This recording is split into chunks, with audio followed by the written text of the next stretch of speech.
there's a definitive inference we can make based on Lab 1B, where we burned a candle inside of two different size inverted beakers. And the basic inference is there are two different kinds of airs, at least. There are at least two different kinds of airs. It doesn't sound super profound, but let's just go ahead and state the obvious. Science is oftentimes best when you just state definitively simple things, simple observations or inferences or deductions. So this inference, there are two different types of air. How can I make that claim? Well, the reason I can make that claim, or the reason I'm making that claim, is there is the type of air that facilitated or allowed the candle to burn. So when you first put the beaker over the candle burnt, or was burning. But then a few moments later, the candle extinguished. So evidently, there is another type of air that doesn't allow a candle to burn. So this is just a nice definitive thing we can say based on that experiment. And I bring that up because that idea, that inference, leads us right into the article in Launch 2A. So I'll go ahead and read from the article in Launch 2A. So we're now in 1771, so almost 100 years later than when we were in all of Chapter 1. We're talking about a new scientist. This is an English scientist. His name is Joseph Priestley. So let's follow along with the experiences and day-to-day trials and challenges of Priestley. So he takes a look around his empty, dull, and uninspiring space of his new lab.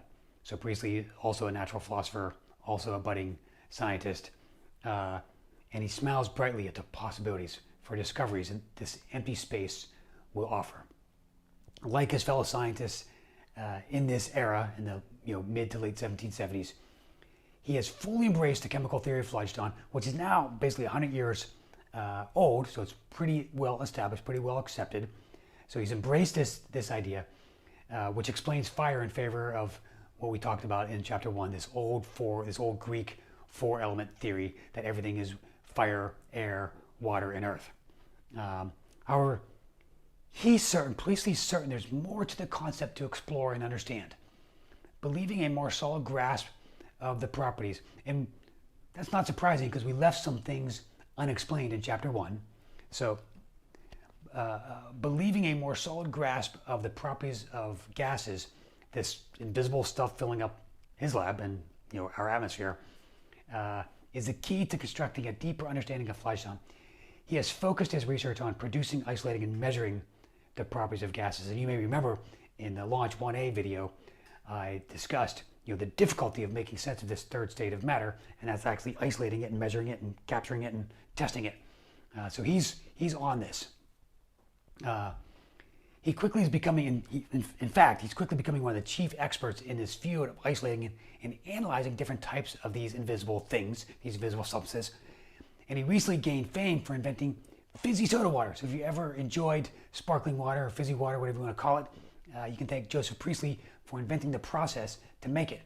And we'll actually touch on an opportunity he missed around inventing it, although his wife will say they didn't really miss the opportunity.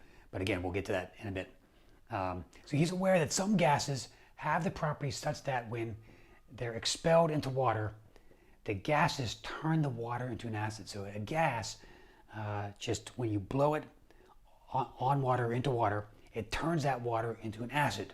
Interesting. After unpacking and organizing his equipment in his new lab, he wipes the sweat from his brow and picks out a few of his newest test materials. He's pumped to get going with some experimentation.